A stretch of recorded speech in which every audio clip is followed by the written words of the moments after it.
Good evening, ladies and gentlemen, and welcome to this special talk hosted by the UJ Alumni and the Faculty of Law. My name is Mr. Sershiv Reddy, and I will be your MC for tonight on behalf of the Faculty of Law. Today, we're going to be talking about South Africa's economic crisis and a perspective from a law and economic finance perspective.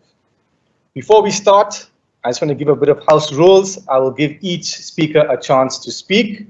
And after all the speakers have had an opportunity to provide their input, I will then hand over for a question and answer session. Now, before I begin, I'd like to hand over to my colleague, Mr. Nell Ledwaba. Thank you, the program director and facilitator of the much provoking session tonight. I wish to welcome all our attendees. It is a very good pleasure to have you online and on board, all our listeners. I hope you're going to enjoy this session. With us, we have been graced by the presence of the Executive Dean of the Faculty of Law, Professor Domingo, in the house. So she will also be listening and being part of this important session. Without wasting much time, I'm handing it back over to our facilitator. Thank you. Thank you so much, Mr. Ledwaba. Now, before we begin, I know the topic is going to talk about the financial crisis and the economic crisis that South Africa is facing, but we're going to focus primarily on the Reserve Bank's latest announcement to increase the repo rate. Now, before we jump right into the topics, I'm going to introduce my first speaker, who is actually an alumnus of the University of Johannesburg, Mr. Nkululeko Buthelezi, who is an assistant lecturer in the Faculty of Law. Mr. Buthelezi, over to you. Thank you, MC, and good evening to everyone. My task today is to inform the audience of the support and network that is provided by the University of Johannesburg through the UJ Alumni Office. The UJ Alumni Office plays a critical role in supporting UJ graduates after graduation to ensure their success in the professional world. It does this by providing career services, job placement, assistance, and networking opportunities to help UJ graduates transition from this institution to the world of work. In our economic climate, a university qualification alone is not enough to get graduates into the professional world. The University of Johannesburg recognizes this and thus provides opportunities for its graduates to increase their employability, either through connecting them with alumni industry experts to provide much needed mentorship and guidance, or through exposing them to thousands of employment opportunities on the Alumni Connect website. This support not only benefits the individual graduate, but also strengthens the reputation of the university as a reputable institution that produces successful graduates. Having a strong alumni network also helps the university to maintain a connection with its former graduates, with its former students, creating a sense of community and loyalty that can benefit both parties in the long run. All of these wonderful structures are provided by the UJ Alumni Office through the Alumni Connect platform. I would like to advise you of the benefits or the importance of joining the Alumni Connect platform. The first one is networking and connecting. By staying in touch with the university and the alumni community, graduates can leverage this collective knowledge, experience, and the resources of the group to achieve their goals and to make a positive impact in their communities. Joining Alumni Connect will allow you as a UJ graduate to advance your career with professional networking and to find connections through UJ's global community. This is a great way to find mentors. I should also point out that Alumni Connect has this very neat feature where you can filter the mentors available on the platform by industry. This means that if you're in the legal profession, for instance, you can search for experts and mentors in the legal profession through this feature. It makes it much easier to find the kind of people you're looking for. I should also mention that we have different affinity groups on the platform for the various industries that we have in the country. This is also a great way to connect and stay in touch with fellow graduates that have similar interests. Alumni Connect will also allow you to find and reminisce with fellow graduates to see what they've been up to and to also stay in touch. As I mentioned, there's also job opportunities that are advertised on Alumni Connect. Graduates can also use this platform to share job opportunities with each other. The Alumni Connect platform can also be a great way for graduates to give back to the university by participating in mentoring programs, volunteering, or donating to support current students and the future of the institution. You can change the life of a UJ students by donating to the Alumni Annual Fund. The funds will go towards meaningful projects such as the Feeder Student Campaign, the Missing Middle Campaign, and the funds needed for the advancement and development of the UJ alumni community. There's also events and discussions that are advertised on the platform, events and discussions such as this one. The UJ Alumni Office has events and discussions from time to time that might interest the UJ alumni community, and details of these events and discussions are shared on Alumni Connect. Please also join the online virtual discussions with other alumni on Alumni Connect at www.uj.alumni.co.za. You may also contact the UJ Alumni Office at alumni@uj.ac.za. Thank you for your attention, and I'm looking forward to the discussion that we're having today. Back to you, MC. Thanks. Thank you so much, Mr. Buthelezi, for that important information. And as he has correctly pointed out, you'll never know when you may get your next job opportunity, or you may never know who you're going to connect with in the future. So it's a very important opportunity that I think for those who are not alumni, to please join us and grace us with your presence. Now to the juicy matter at hand, South Africa's economic crisis. I know as fellow South Africans and consumers, we are all tired about the load shedding, the Russia and US and South African debacle that we've heard in the news, and obviously the recent announcement by the Reserve Bank that the repo rate has been increased. Whether you are poor, rich, or middle class, all of us are being affected by the increase in the repo rate. Whether it's inflation, everything goes up except, of course, our salaries. Now, obviously, if you're fortunate enough to get an increase at the beginning of the year, this doesn't take into account the repo rate increases that happen throughout the year.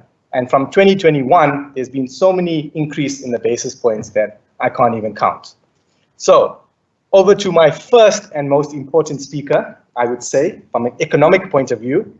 I'll call on Professor Peter Baur, who is an associate professor of the School of Economics. He heads the International Research Unit in Arts and Culture at the School of Economics, a research division for the Arts and Cultural Trust, which is an international cross-disciplinary inter-university research unit which focuses on the cultural entrepreneurship.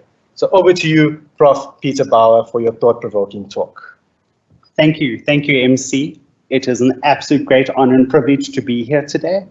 Meeting you today and meeting the other panelists has actually been an absolutely wonderful eye-opener and a wonderful review in terms of the law and the way in which the country is governed. It has been an absolutely exciting experience today. What I would like to focus on is specifically the key issues that are affecting all of us within the South African economy.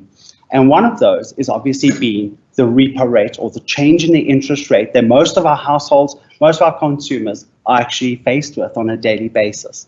So what we're actually seeing is that the repo rate is increasing. So what this means is that when you're borrowing money from banks, or when you're borrowing money for your business to invest, when you want to borrow money for your study, or you wish to grow an investment opportunity, you normally would need to borrow money from a bank. And if you borrow money from a bank, the bank needs to borrow that from the Reserve Bank.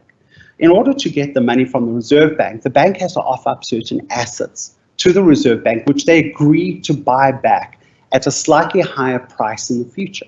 This transaction is called the repo rate, and that is determined by a committee that decides on how much that interest rate should be. Now, the reason why we have interest rates is that one of the bugs that come with an economy is actually inflation. So what we really need to concentrate on, and what we really need to focus on, is the controlling inflation that comes into an economy. If we don't control inflation, well, there goes your savings accounts, there goes your pensions, there goes the cost of living. So inflation, which is a generalized increase in prices, is something that we really, really need to be concerned about when we are governing the economy. And so therefore, one of the most powerful people in the economy, and also one of the most important people in the economy, is your Reserve Bank governor. And the Reserve Bank governor chairs certain committees and has a final say in certain key decisions that is actually going to impact all of us and impact our lives. And so if there's anybody you were ever to meet, just remember you're meeting a very important person. So let's just talk a little bit about the inflation that we've been experiencing in South Africa. Post the COVID era, and I think most of us remember what COVID did to our economy. There was a huge slowdown, there was a global slowdown. But afterwards, after COVID started, there was a recovery phase, businesses started to pick up, the economy started to grow again. And with the growth of the economy, we started to also see prices internationally start to rise. Obviously impacted by what is happening in the Ukraine, we started to see increase in energy prices, and this of course impacted on the cost of production, which caused prices to go up. And we've imported many of these prices into our economy. And so what we've seen is, if I was to use headline inflation, we'd see a really rapid, in a very short period of time, an increase in generalized prices. Not everything, of course, increasing at the same rate. Food prices, for example, have increased much more rapidly than many of the other products. Manufactured goods have also started to go up. Importing technology, as you see, has gone up. So everything has started to increase in prices. But it's a Reserve Bank's sole responsibility to control this level of inflation in the economy. And they do this by increasing those interest rates, not to try and stop the economy from growing, but rather to try and dampen the rate of growth or the rate of increase in the prices to protect us as consumers. So what we have seen is that there has been, over the last 2 years, we've seen, well, sorry, I lied to you, over the last year, we have actually seen something like 425 basis points increases in the level of inflation. But the interest rate is not just there to protect us as consumers. It is also to protect the economy. One of the key ways we can see this is through the exchange rate. Higher interest rates have a tendency to stabilize the exchange rate. And we can see from the 3-month moving average US dollar South African Rand graph, you can see that the change in our exchange rate, the fluctuations in exchange rate, have been rather consistent over time. And that's a key objective, is to try and stabilize our exchange rate so that we can continue to do stable business with other countries in the rest of the world. And so from that perspective, an increase in interest rates, which is a globally approved system, there are other methods, of course, but obviously interest rates being one of the most important, has a far-reaching, strong consequence in terms of protecting the value of the rand. In terms of the markets, it brings a degree of stability. Again, if we take a look at a 3-month moving average of our JSE FTSE, you'll actually notice that there has been a consistent flow. And as interest rates have gone up, so we have seen that this stability, a degree of stability, is brought back into the markets. But where we are experiencing certain challenges in the economy is in our growth rates. And we know that the South African economy is not growing nearly as what we would like it to be. And now here comes the big challenge that we are facing. We have high levels of inflation, but we are also experiencing low levels of economic growth. To try and protect our economy from the inflation, we are also at the same time trying to dampen the economy by pushing up those interest rates, by curtailing consumer spending. And this way, we're trying obviously slow that economy down so that to protect us from this. But within the economy, much of the inflation that we're experiencing is imported into South Africa. So the degree and extent of control of these interest rates now suddenly becomes more of a question about how the stability of an economy can translate into future economic growth. And of course, with the low levels of economic growth, this translates into higher levels of uncertainty that we experience in the economy. If we take a look at trade as well, trade plays a very big role. The more trade we have between countries, the greater wealth we are generating. But what we have seen is that even though the global economy has grown, our levels of economic trade are remaining reasonably consistent and reasonably close. So there's a difference between obviously our imports and exports, but what we'll notice is that the relationship between the two are to a degree somewhat stable, but the gap between them is closing, which also means that there's a degree of market stability, but at the same time, the degree of profit is becoming now a challenge for us. If we take a look at how this interest rates is then obviously impacting on an investor and investor confidence, we need to take a look at how FDI is impacted by these decisions by Reserve Bank. And what we can see in the last period of time, we compared the degree of foreign investment and inflows of capital and business into South Africa. We can see that FDI as a percentage of GDP in South Africa at this time is reasonably low. The reason for this is that we need to create stability. We need to create an environment that our economy is stable. If we don't create that environment, we will lose those FDI flows into the economy. And so a key consideration is that we need to put these strict monetary policies into place to protect our economy and protect perceptions. Unfortunately, at this point in time, even though our FDI as a percentage of our GDP is increasing, we have a degree of, there is still space to attract additional FDI that we so definitely need in our economy to induce further investment. This, of course, is translating, the low levels of economic growth is translating into confidence and, of course, shall we say, uncertainty issues within our economy. And we can see that there are two key confidence indicators that we prefer to measure. One of them is your business confidence index. And over the last year, we have started to see that our business confidence index has started to weaken, and our consumer confidence, and this is very much influenced by obviously the degree of inflation, the amount of disposable money households have after the increase in prices. And what we've seen is this decrease in terms of households and in terms of business is then having an impact on in terms of people, how people are feeling, their degree of uncertainty translates into behaviors and behavior patterns. And all of this is being felt throughout our economy, which is adding to the crisis.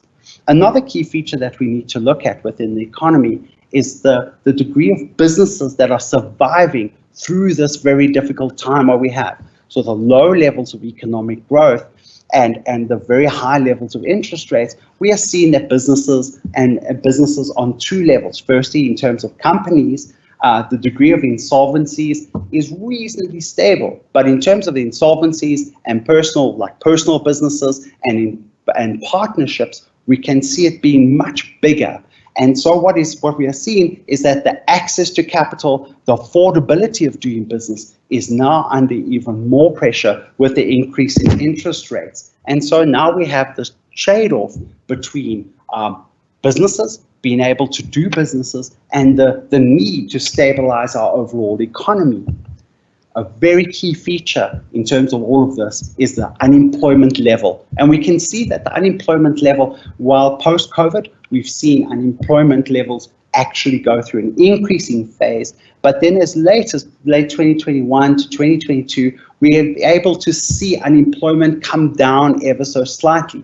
But with the higher interest rates that we're experiencing and the slow level of economic growth, one of the key features is that the labor absorption has a tendency to slow down. And this slowdown in labor absorption is adding towards our unemployment problem. But we're not alone. It's an international scenario. South Africa is an extremely exposed country. We have markets around the world. We have countries like, well, the European Union, regions like European Union. We have America, we have China as our key trade partners. And as those economies are affected by increasing energy prices, the impact of the Ukraine, global market uncertainty, we're experiencing higher levels of inflation and we're importing into the country. But at the same time, the level of uncertainty gets transferred into South Africa. Another key issue that we've got to focus on in South Africa is the fact that we experience a very large dualistic economy. So we have those that are very, the low income households, we have a middle income range, and we have a very high income range. The impact of interest rates on the high income and the very low income is reasonably small. It's effective, but much smaller than what we've seen on the middle income. The middle income businesses are taking a huge amount of strain, and we are finding that the gap, the inequality gap in terms of disposable income and income, consumption expenditure income, is actually having an impact by narrowing the gap between your low income and your middle income. Other key factors that we have to be aware of is this grey listing, where the international organization has re-looked at South Africa. Key considerations they talk about are financial market stability, the way in which we are managing our financial institutions, and the legal process behind all of this plays a very big role in the assessment of South Africa. And this is something that South Africa is taking very seriously, and our financial sector is considered an incredibly powerful, stable, and an important financial sector. But we have a number of key issues. The relationships between us and North America, the relationship between BRICS, the impact of Ukraine are all having big impacts on the economy. One of the factors, obviously, that's affecting us is load shedding, and load shedding is slowing our economic growth. I heard from the Institute for Race Relations that there was something like 680,000 jobs were lost last year due to the impact of load shedding. And just recently, I've also heard that there are 300,000 potential jobs that we may lose during the course of this year, which could also impact on South Africa. Factors that we need to focus on is infrastructure. We need to look at stronger institutional support, especially institutions of higher education, institutions of development, social security, hospitals. All of these key institutions need support. And one key factor that we need to really focus on is the development of the stronger international relationships between us and our trading partners. The more we trade, the wealthier we are going to be. And so this should summarize in a few words some of the key issues that we are actually focusing on right now. Thank you, MC, for this opportunity. Thank you, Prof. Baur, for that thought-provoking and insightful and thorough discussion on an economic and financial point of view on the South African economic crisis. I think personally what I can take from your talk is that I should tell my wife we can't go on holiday anytime soon because there's not going to be enough funds. But on a more formal point, I think there are advantages and disadvantages to obviously the Reserve Bank raising the repo rate, and it's the middle class that's also feeling it. But we hope that things will get better in the future. Now, before I move on to my next speaker, I must apologize on behalf of the faculty and the alumni. We're supposed to have another speaker from the finance industry to address us, but unfortunately, due to unforeseen circumstances, that speaker could not join us. So I'm going to move on to my next speaker, who's going to give us a perspective from a law point of view. And that speaker is a colleague and faculty member of law, Dr. Cayle Lupton, who is a senior lecturer in the Department of Procedural Law and an associate of the Center for Banking Law. And I'll hand over to you, Dr. Lupton, to hopefully give us a better picture in terms of a law perspective. Dr. Cayle Lupton, over to you. So much pressure, Mr. MC. Good evening, everybody. First and foremost, I would like to thank the UJ Faculty of Law and UJ Alumni team for inviting me to participate here tonight. I would also like to thank the online audience for availing yourselves for this very relevant discussion. Now, in the wake of the recent interest rate hikes in South Africa and the worldwide financial crisis, consumer debt has increased significantly, and there's also been widespread credit default. In my discussion, the focus is on consumer protection with specific reference to mortgage bond default. Now, there's been a general failure to consider what happens in instances where the interest rate increases significantly after a credit agreement has been concluded, thereby affecting the consumer's ability to meet its obligations in terms of that credit agreement. And the last couple of months, many of us have witnessed major increases in our grocery bills, energy utility bills, and especially our bond installments. A drastic increase in interest rates may also cause the consumer to become over-indebted, and he may even end up losing his mortgaged home. If the consumer is in the middle or high income bracket, he could potentially cut down on his living expenses, downscale his car, or even sell his home to buy a cheaper home in a different, more affordable area. But ladies and gentlemen, the low-income consumer who just managed to meet his installments on his home loan cannot lower his standard of living any further and is at risk of losing his mortgage home. Two important questions emerge from this introduction. The first is whether the South African government has a responsibility to protect low-income consumers against excessive interest rate hikes. The second question is whether there's any legal protection for a consumer in these circumstances that would allow for the protection of mortgage bonds. Now, the starting point in investigating these questions is the National Credit Act, which was implemented in 2006 to protect consumers. The Act expressly states that the Minister of Trade and Industry may prescribe a method for calculating a maximum rate of interest for the different types of credit agreements, such as mortgage bonds, credit facilities, and development credit agreements, which credit providers must in turn implement. These credit interest rates are all linked to the Reserve Bank repo rate. This means that as the repo rate increases, so too will these credit interest rates increase, as we have come to experience. Before the minister may prescribe the maximum interest rates and other costs of credit, he must consider various other factors, including the social impact on low-income consumers. Now, before the Act, there was no express statutory duty on either the minister or the Reserve Bank to consider any such factors in determining interest rates. One of the objectives of the National Credit Act is to encourage responsible borrowing, as well as to mitigate over-indebtedness and reckless lending. The Act specifically prohibits credit providers from entering into so-called reckless credit agreements with consumers. In determining whether a consumer is creditworthy and therefore to avoid reckless lending, the Act requires of credit providers to conduct affordability assessments with a view to determine whether the consumer will be able to satisfy his obligations in terms of his credit agreements. Now, it is important to note that this affordability assessment will be informed by the prevailing interest rates at the time. If the credit provider conducts a proper affordability assessment and finds that the low-income consumer will in fact be able to satisfy his obligations in terms of his credit agreements, the credit provider will probably conclude the agreement with the consumer. In such instances, the credit agreement will not constitute reckless lending because the consumer could initially afford the credit, even though, ladies and gentlemen, the affordability assessment would have been based on the prevailing interest rates at the time, and yet the later default would have been based on a different, increased interest rate.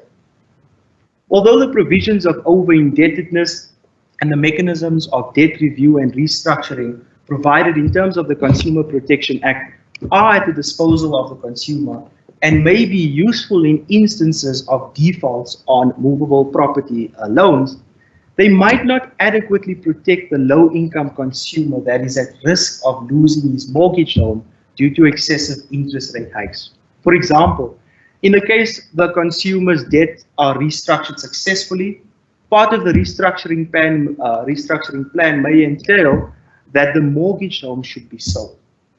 On the other hand, if it turns out that restructuring is not possible, the consumer will have to consider the sequestration of his estate as a possible way out of his debt trap. This will entail the realization and sale of all his assets, including his mortgaged home. I don't know about you, ladies and gentlemen, but while I can live without my car or my furniture, it would be very difficult to live without a roof over my head. The Constitution of the Republic of South Africa is also relevant here. Section 26, subsection 1 provides for the right of access to adequate housing. In a normal debt collecting process, Section 26 appears to offer some protection for homeowners in certain circumstances. In the event the consumer or the debtor in this context defaults on his home loan and the creditor wishes to render his home executable, in other words, that the debtor's home loan should be sold to satisfy legal judgment, the onus is on the debtor to show that the execution would infringe upon his constitutional housing rights, that is, the right to access to adequate housing. Whether a court will grant in favor of a consumer in this regard will obviously depend on the specific circumstances of each case. But I suspect that if the consumer convinces the court that the execution would render him homeless, this will go a long way. In accordance with Section 26, subsection 2 of the Constitution, the government is required to provide free housing and housing subsidies to certain individuals, mainly to the unemployed, those who have never owned homes, and the very poor members of our society. To be eligible for a governmental housing subsidy, certain minimum requirements need to be met, the most significant of which is that the gross monthly household income must not exceed 3,500 Rand, and that the applicant must not own and must not have previously owned a home. Now that we've explored the relevant regulatory framework, let us address the two questions I put forward at the beginning of this discussion. The first question was, does the South African government have a responsibility to protect low-income owners against excessive interest rate hikes? Given that the responsibility for prescribing sustainable credit interest rates lies with the relevant minister, it can be argued that government has a social responsibility to protect low-income consumers against rapid and repeated increases in the interest rates to their mortgage agreements, especially if one takes into account Section 26 of the Constitution. It can also be argued that because the credit interest rates are linked to the Reserve Bank repo rate, that the Reserve Bank has a similar social responsibility. This is to say that the Reserve Bank should not concentrate only on economic factors such as supply and demand for funds and inflation when contemplating interest rate hikes, but that it should also consider social factors. The second question was, is there any legal protection for a low-income consumer who faces excessive interest rate hikes that would allow for the protection of the mortgage home? Now, given that the National Credit Act does not govern how the Reserve Bank determines the repo rate, the protection provided in the Act does not do much for the consumer who has complied with the Act, who has complied with his bank's affordability assessment, but then defaults later due to increased interest rates. Moreover, the low-income consumer who loses his home will probably not qualify for free governmental housing or a housing subsidy. And that is because he probably won't meet the minimum requirements in that he has previously owned a home and most likely earns more than 3,500 Rand per month. Clearly, ladies and gentlemen, the low-income consumer is vulnerable. The reality is that he may never be able to buy or own his own home again. This is exacerbated by the fact that many of these consumers will now be blacklisted by credit bureaus, interest rates seldom come down to a manageable level, and housing prices continue to rise. The unfairness of the matter for me, in conclusion, lies in the fact that the low-income consumer would have been a law-abiding and credit-worthy citizen who potentially paid all his installments on time until events beyond his control caused him to default.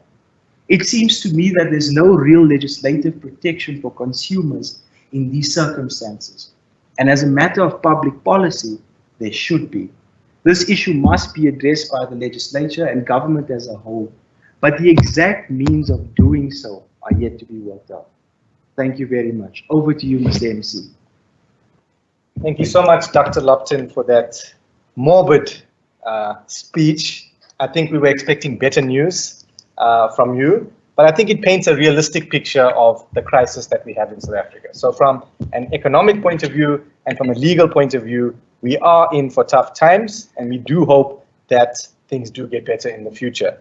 I think you've also touched on something that's important. It is low income that you focused on, but for example, the middle class is also feeling the bite, where at the end of the month, there's more month than money that you actually have.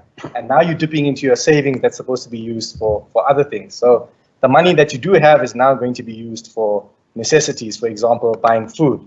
And I don't know about you, but if you're on a strict diet, for example, and you want to buy food from Woolies, if you're paying for 2 avocados, you're going to pay 100 Rand, which that money, if you go to KFC, you can buy a family meal. So that money that you have at the end of the month is going towards things that you actually need to buy and to survive on.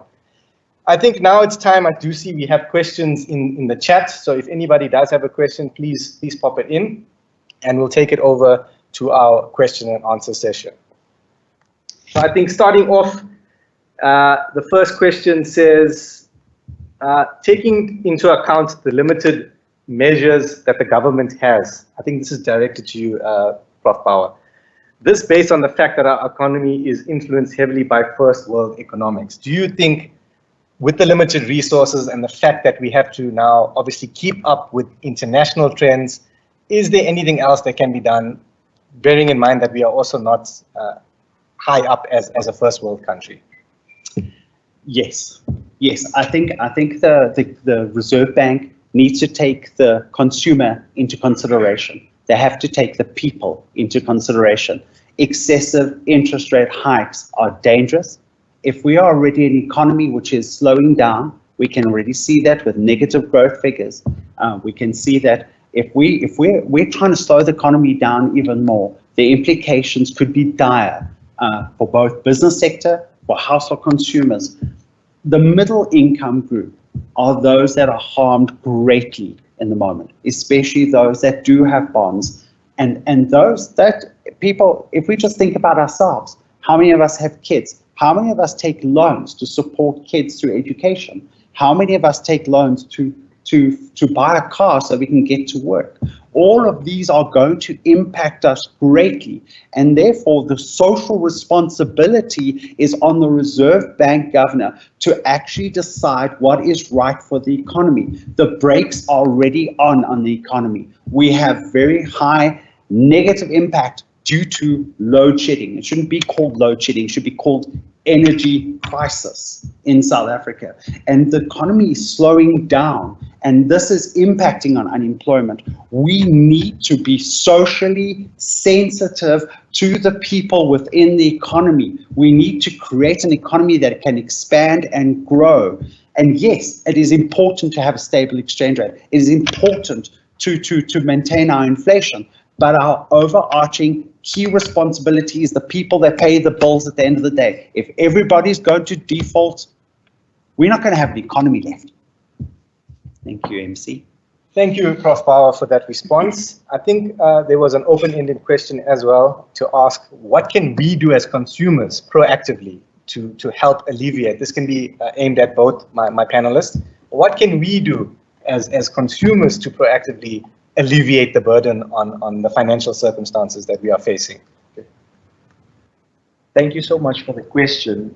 I think it's really getting back to basics and trying to be more financially intelligent or financially savvy with our money.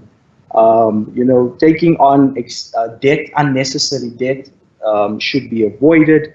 Really thinking about what are your needs versus your wants is something that one really has to consider in this day and age. Unfortunately, as I indicated, there's not much legislative protection for consumers in this regard, and specifically with reference to the mortgage bond situation. But in the event that consumers do find themselves in a bit of a debt crisis, there are certain mechanisms that can be used in terms of the Consumer Protection Act. For example, referring your matter to a debt counselor who can provide assistance in restructuring your financial situation to enable you to operate more financially efficiently and effectively. Thank you. Thank you so much, Dr. Lupton. The next question is directed specifically to Prof Baur. How does load shedding impact on our economy, and what are the effects to the economy? I know you did touch on this briefly, but if you could just give us a bit more detailed response. I know a lot of people have invested now in solar and inverters, money that shouldn't have been invested because this energy crisis, as you've said, should have been sorted out. Yes, yes, it is affecting businesses. Businesses are finding it more expensive to grow. Businesses are finding production to become more difficult to do. You've got a limited number of hours during the day, and especially for smaller businesses, and we could see that with the insolvency graph of the small private businesses and the partnerships, we can see that these businesses are put under incredible pressure. For the larger companies, there are strategies that a larger company can take. They can also apply for extensions in terms of bigger credit. Those are available to them. For the small business, this is catastrophic. So we are seeing small business taking a lot more strain. We are finding people being laid off from work because they cannot be employed. And the problem in the South African economy right now is because of labor absorption is so low that when a person loses their job, it is very difficult for them to be absorbed back into a position of employment. And it affects obviously people on the low income households are really being impacted the most, followed by your middle income. So your middle income community are being squeezed out of this market, and they are your job creators. So small businesses are most seriously being affected, and we cannot deny that small businesses are being affected by this impact of this energy crisis. The way in which we can mitigate is how the business survives through this crisis. How do we find alternatives? How do we manage our way around load shedding schedules? And it's like putting the responsibility right back at the people and saying, well, you create jobs, but you will find a solution out of that. And that is very, very difficult for businesses to do. And yes, we are, this crisis is big. Thank you so much, Prof. Just to follow up, if load shedding had to end tomorrow, which it won't, but if it had to end, would you say that would have a positive, directly impact on our financial markets? Oh, absolutely. One of the key challenges we have is the degree of uncertainty that we have in South Africa. We are trying to attract investors into South Africa. Now, even an economy that is under economic challenges, political challenges, social challenges, will still attract investors. But the kind of investor that you want to attract will be the kind of investor that would put money into the economy and be able to create jobs. Whereas, so the more stable your economy is in terms of its infrastructure, its structural support, its governance, the better the kind of investor.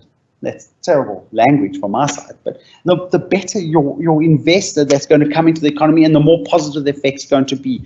The uncertainty is our problem, and you can see it both in households, in terms of household consumer confidence index. You can see it in the business confidence index, and they're pointing down. Households are trying to find their way through a very, very challenging time, and this will have spillover effects. If we could end it, the confidence comes back, and we could follow through with all the other challenges, then yes, then maybe monetary policy would be more effective in terms of actually helping us solve many of these economic challenges.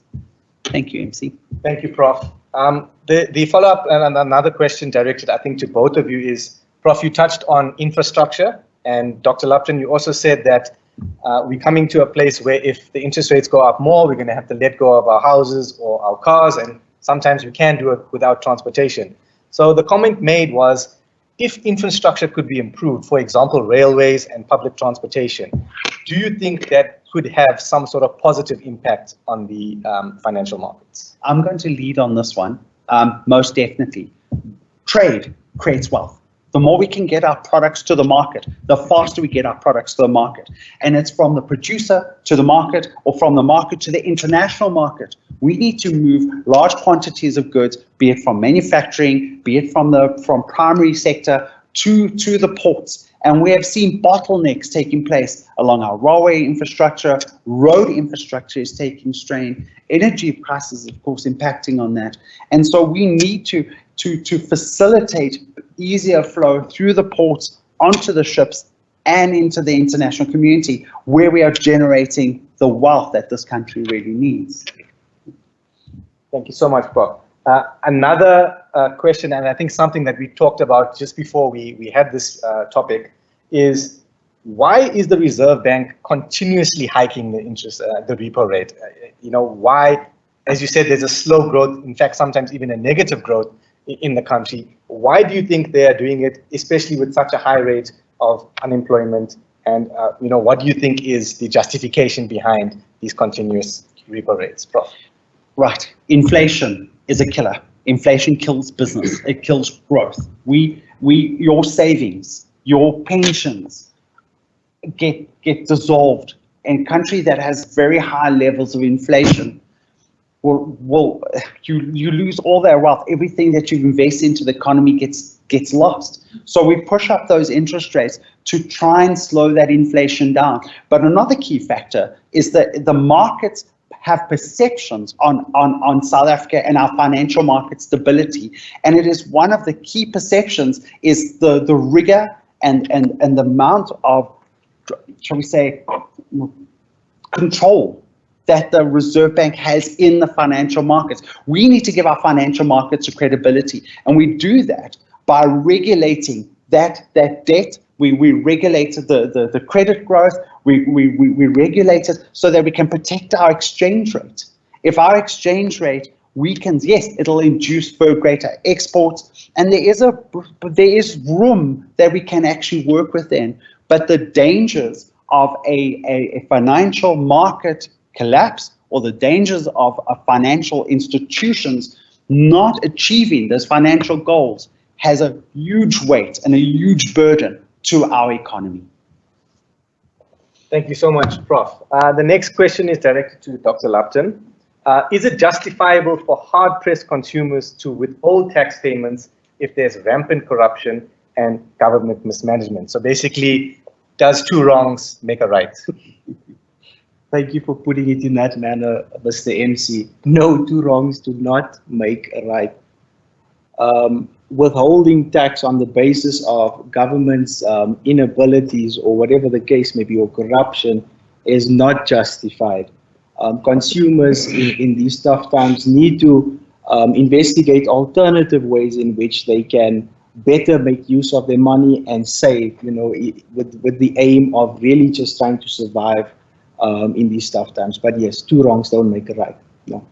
Okay, another question to you, Dr. Lupton. Is it possible that the creditors can relax their strictness with who you default on in terms of payment, in terms of the current crisis? What are the alternatives available from a point of view in terms of the law? I know you did touch on restructuring, but can you go to a creditor and ask them, look, I cannot pay this amount, can you relax it for a few months, or can you reduce my amount payable?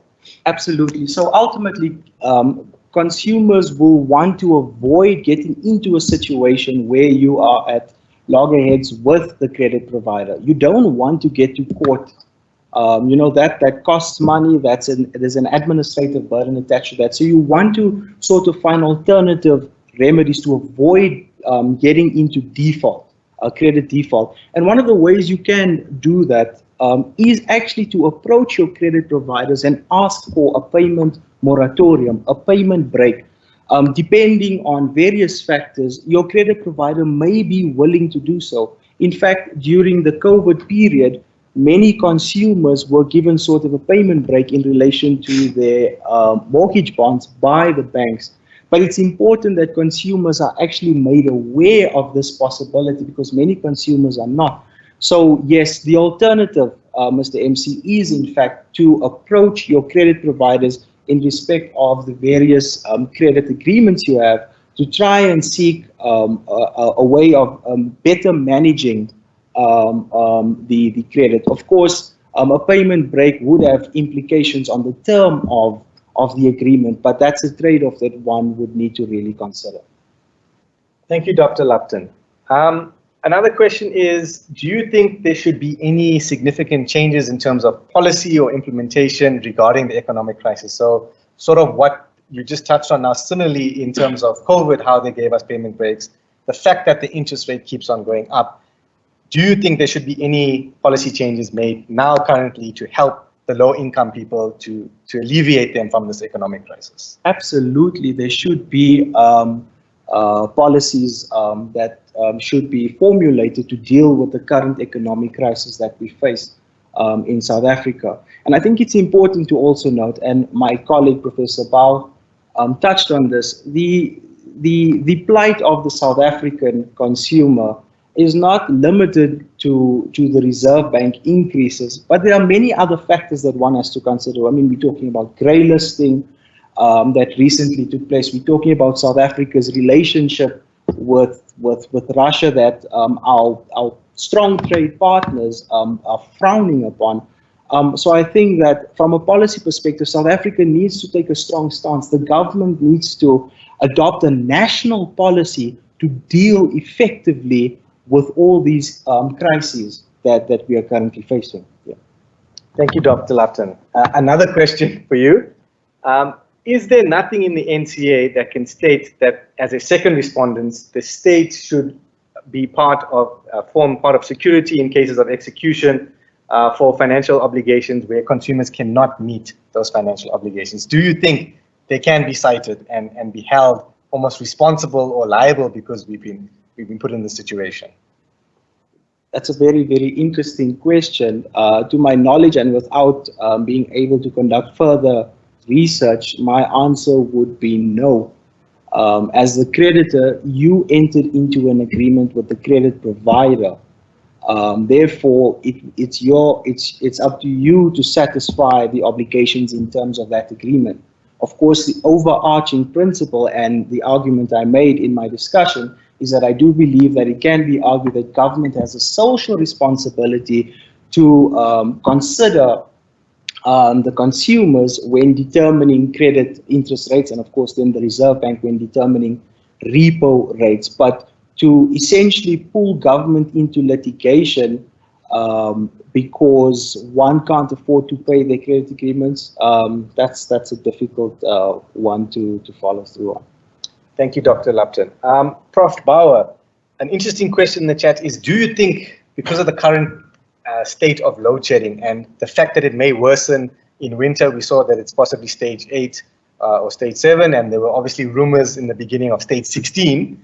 Do you think that major investors in South Africa will pull out because of the current state of load shedding? Absolutely. That risk is there. We cannot speak on behalf of the investors, but the economic climate is extremely challenging as it is. But it's not just South Africa that we need to here focus on. We got to look more, let's go more international. United States of America, one of our largest trade partners, has rumor that there's a pending recession. Countries like United States, if they go into recession, it's going to impact trade flows between South Africa and the other country. And this is, of course, going to have a huge contagion effect. There will be spillovers to the European Union. There'll be spillovers into South Africa. This will impact in terms of unemployment. It's going to impact us in terms of our economic growth. And there are going to be, if it's going to impact on household income and household income available expenditure, investors will be impacted. And much of what we are talking about today speaks very heavily of the 2007-2008 financial crisis. It was a debt crisis. People purchased house on subprime loans. They bought homes at lower interest rates. And later on, when those interest rates went up, many of those home owners could not afford that debt anymore. And that debt was then taken by the bank, bundled, and sold. And this, what we are experiencing right now, if we have an increase in the number of debt, and this should come back to my colleagues as well, this question, is if these banks are sitting with a large amount of debt and large amount of people default on those properties or on their assets, would it not serve the bank's best interest to leave them? Leave them be, let them pay what they can and work their way through the crisis. And then when the economy has an opportunity to improve, then be able to perhaps cash back. But to property assets, big business in terms of our banking sector, there is a lot of money to be made here. So to protect our financial sector and to protect our economy and to protect the most important person in the economy, the consumer, we have to maybe really relook at trying to prevent another financial crisis of this kind of nature and actually allow households to work through perhaps a lower rate while to survive through the difficult times. Thank you, Prof. Baur. Unfortunately, we're running out of time, so I think we're going to have to wrap things up. Final thoughts. Is there hope for South Africa, Prof. Baur? Yes, yes, there is. There's a huge global change taking place. The Ukraine is just a spark.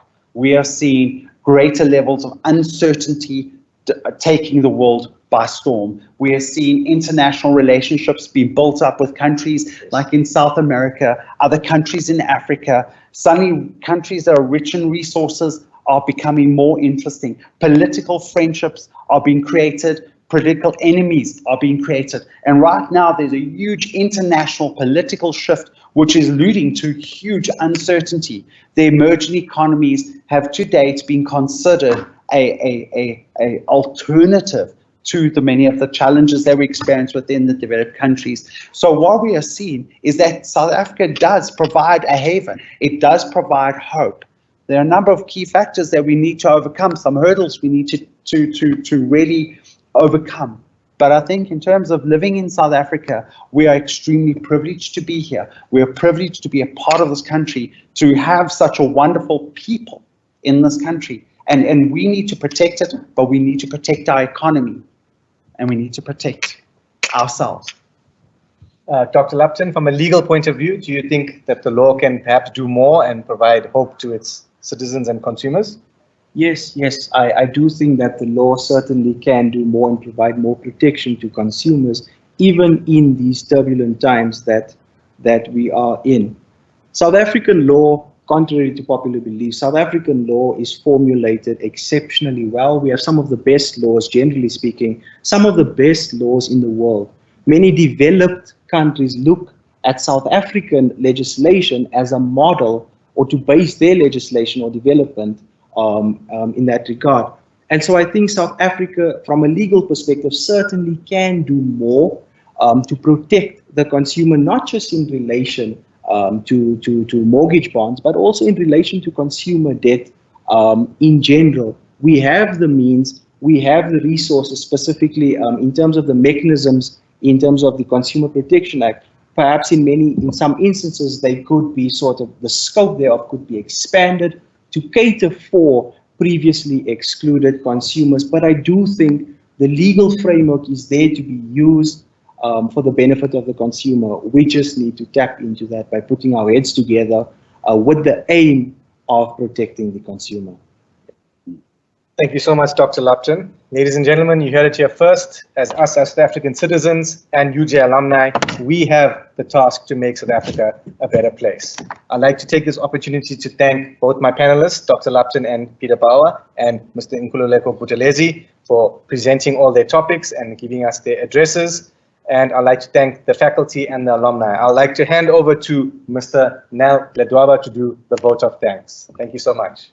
Thank you very much, Program Director. Well, I'm pregnant with information. I thought I'm going to suffer in the near future, but now I know what to do going forward from the legal point of view and from the economic point of view. So I hope that all our audience as well, they will be assisted of this important information. And I wish to thank all our listeners, our viewers. They came into numbers and they've been interactive. And those questions that were not fully answered, we will make sure that we will share the link of the presentation together with concise responses to the questions that we couldn't manage to cover in our discussion. So my sincere appreciation to you, our audience. You've been beautiful on the day.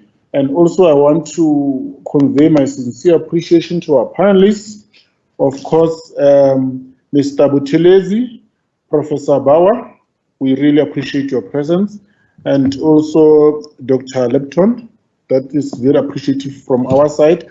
And most importantly, our program director, of course, Mr. Reddy.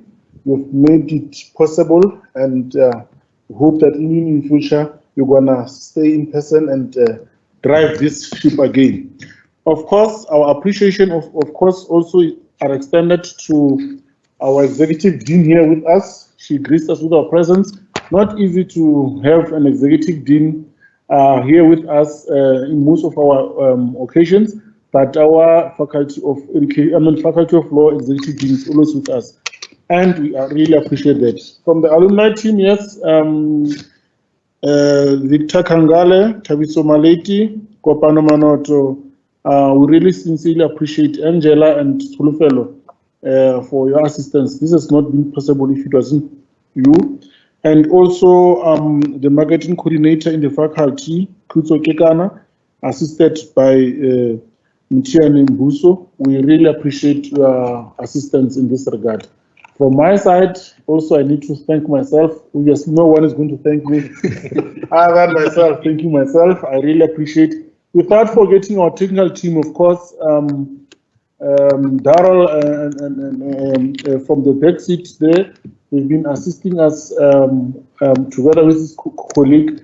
We really appreciate. If it wasn't them, without technology, this is not going to be possible. We really appreciate. And good night. Thank you. The University of Johannesburg, the future reimagined.